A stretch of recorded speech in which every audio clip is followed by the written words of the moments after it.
816 सांसद वाली विधानसभा में दक्षिण भारत का कुल योगदान 23.76% से बढ़कर 23.87% होगा, यानी लगभग सेम। इसलिए जो नैरेटिव है विपक्ष का कि दक्षिण के साथ गलत हो रहा है, ये नैरेटिव यहां फेल हो जाता है। सबसे बड़ी बात यह है कि ये बदलाव हर राज्य की सीट में 50% सीट बढ़ाएगा ही बढ़ाएगा। ये बात अलग है कि विपक्ष कह रहा है कि इसको क्लैरिटी के साथ बिल में नहीं आया है, लेकिन फ्लोर ऑफ द हाउस पे बोल दिया गया है नरेंद्र मोदी द्वारा। अब उदाहरण के लिए सियासत के लिहाज से देश के सबसे बड़े सूबे उत्तर प्रदेश को ले लेते हैं, वहां भी 50% बढ़ेगा।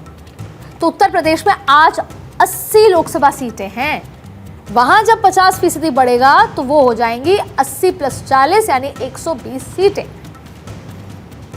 तो लगभग यही हिसाब हर राज्य का होगा। मतलब दक्षिण के साथ भेदभाव वाला तर्क हवा हवाई है। उत्तर हो या दक्षिण, हर जगह एक ही पैमाने पर सीटों की संख्या में इजाफा होगा। और वैसे भी संविधान का अनुच्छेद 81 आर्टिकल 81 कहता है कि हर राज्य की सीटों का आवंटन ऐसा होना चाहिए कि जनसंख्या और सीटों का अनुपात सभी राज्यों के लगभग एक समान हो। इस हिसाब से सरकार लगभग 50% सीटें बढ़ा रही है। एग्जैक्ट 50% सीटें उत्तर, दक्षिण, पूर्व, पश्चिम सब जगह बढ़ा रही है। अभी उत्तर भारत में देश की 31% आबादी रहती है और लोकसभा सीटों में उसकी हिस्सेदारी 28% है। दक्षिण भारत के राज्यों में देश की 20% आबादी रहती है और लोकसभा में दक्षिण की हिस्सेदारी 24% है। दक्षिण भारत के राज्यों में जहां 129 सीटें हैं, वहां 195 सीटें हो जाएंगी, यानी इस परिसीमन से उत्तर के अनुपात में दक्षिण की सीटें उतनी रहेंगी जितनी पहले थीं। इसके बावजूद इस परिसीमन पर उठते सवाल ने संसद में महिला आरक्षण के हाईवे पर ब्रेक लगा दिया, क्योंकि उनका तर्क यह है कि परिसीमन ये होता है कि जो भी कॉन्स्टिट्यूएंसी होती है उसका डिमार्केशन करना। विपक्ष यह आरोप लगा रहा है कि उस डिमार्केशन के माध्यम से आप अपने वोट बैंक के लिहाज से डिमार्केशन करेंगे। उदाहरण दिया उन्होंने असम का।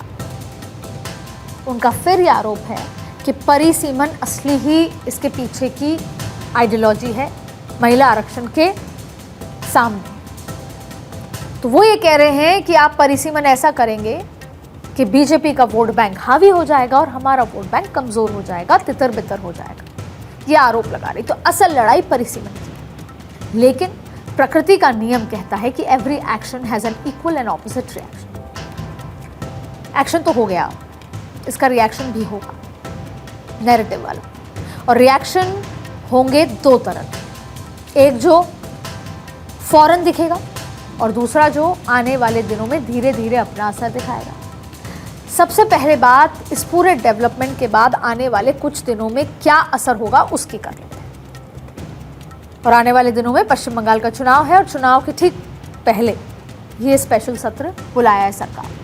तो पश्चिम बंगाल की बात करते हैं, क्योंकि यहाँ महिला वोटर बहुत बड़ा फैक्टर है और बहुत बड़ा फैक्टर तो है ही, साथ में उनका राजनीतिक representation, they are very aware कि उसका सीधा इम्पैक्ट जाएगा। तो पिछले 5 साल चुनाव में औसत बताते हैं, जो पिछले 5 सालों के चुनाव है वो ये एवरेज बताते हैं कि पश्चिम बंगाल की राजनीति की जड़ों में पैर जमाए टीएमसी ने 28% से ज़्यादा महिलाओं को टिकट दिया था, जो सबसे ज़्यादा है। और वहाँ दूसरी बड़ी पार्टी जो है सीपीएम ने 11% से ज़्यादा महिलाओं को उम्मीदवार बनाया। लेकिन इस बार हो रहे चुनाव में बीजेपी जब जाएगी और मुद्दा महिला आरक्षण का उठेगा तो बीजेपी के पास ये कहने के लिए होगा कि उन्होंने पूरी कोशिश की, लेकिन परिसीमन के नाम पर अड़ंगा लगाने वाला और कोई नहीं बल्कि विपक्ष ही था। दूसरी तरफ कांग्रेस को इसका नुकसान होगा।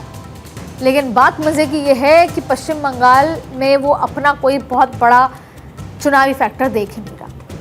पश्चिम बंगाल के अंदर कांग्रेस को शायद ही अपना कोई मजबूत आधार दिख रहा हो। एक मालदा, दिनाजपुर छोड़ दिया जाए, बहुत ज़्यादा इम्पैक्ट नहीं। तो कांग्रेस इस नुकसान को भी उठाने के लिए तैयार है और इस बात पर रिलैक्स हो सकती है कि उसके वोट बैंक को कम से कम अभी तो नुकसान नहीं पहुंचा। तो ये हो गई शॉर्ट टर्म फायदे नुकसान की बात। लेकिन पुरानी कहावत है कि a lie can travel half way around the world while the truth is putting on its shoes। इसका मतलब ये है कि झूठ की रफ्तार सच से कहीं ज्यादा होती है। और सबसे बड़ा सच ये है कि भारत की जनसंख्या में 48% से ज्यादा ही हिस्सेदारी रखने वाली महिलाएं आज लोकसभा में केवल 14% हैं। 78, 543 में से 78 महिलाएं हैं। ये गैप हमें बताता है कि राजनीति में महिलाओं के लिए आरक्षण कितना जरूरी है। वैसे तो मैं मानती हूँ कि आरक्षण क्या होता है। देश की आधी आबादी है, मजबूत है, आरक्षण की जरूरत थी नहीं, ऑटोमेटिकली स्वतः ही पॉलिटिकल पार्टियों को देना चाहिए टिकट। पर चलिए आरक्षण के बहाने ही सही। पर यहाँ इस गैप से ज्यादा फाइट परसेप्शन की है, जिसकी गूंज 2029 के चुनाव में भी सुनी जाएगी। तो मैंने अभी तक आपको शॉर्ट टर्म बताया कि बंगाल चुनाव या फिर तमिलनाडु चुनाव में क्या होगा, लेकिन बिल पास हो जाता है या नहीं होता, दोनों केसेस में ये गूंज 2029 की है, लार्जर पर्सपेक्टिव है। तो बीजेपी गांव-गांव, गली-गली जाकर ये ढिंडोरा पीटेगी कि विपक्ष महिला विरोधी है। हम आपको आपका दर्जा दे रहे थे, लेकिन विपक्ष ने हाथ रोक लिए। तो इस बार हमें और मजबूती से आप वोट दीजिए, जिससे कि हम अगली बार विपक्ष को साथ लेने की हमें जरूरत ना हो।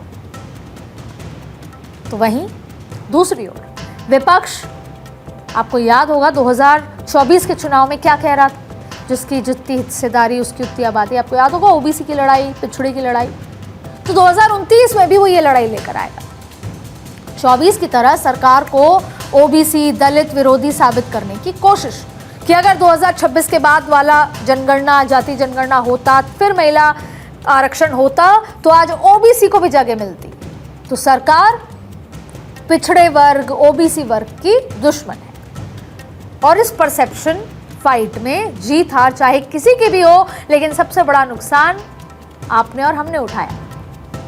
सबसे बड़ा नुकसान महिलाओं का हुआ। एक बार फिर 27 साल में सहमति नहीं बनी। अच्छा, मैं ऑनेस्टली जमीन पे एक बात बताऊं आपको, चाहे पॉलिटिकल गलियारों में, चाहे यहां, ज्यादातर कहीं पे भी बहुत ज्यादा सहज है नहीं पुरुष महिलाओं को सीट देने के लिए। क्योंकि जब लॉटरी खुलेगी, अगर ये बिल पास हो जाता तो लॉटरी होती और ना जाने किसी की सीट महिला आरक्षित हो जाती। तो कुछ बहुत ज्यादा उत्साह था नहीं पॉलिटिकल गलियारों में, ज्यादातर लोगों में। लेकिन फिर भी इस बिल को लाने की जरूरत थी, इस बिल को पास कराने की जरूरत थी, चाहे इसके पीछे के कितने भी फैक्टर्स हों। ये बदलाव कल अगर हो रहा है तो देर है, ये जितनी जल्दी हो उतना अच्छा है। और अब देश के भविष्य के निर्माण में हिस्सेदार बनने के लिए हमें अभी और इंतजार करना पड़ेगा। और एक महिला पत्रकार होने के नाते मैं सिर्फ इतना कहूंगी, for us wait isn't it over.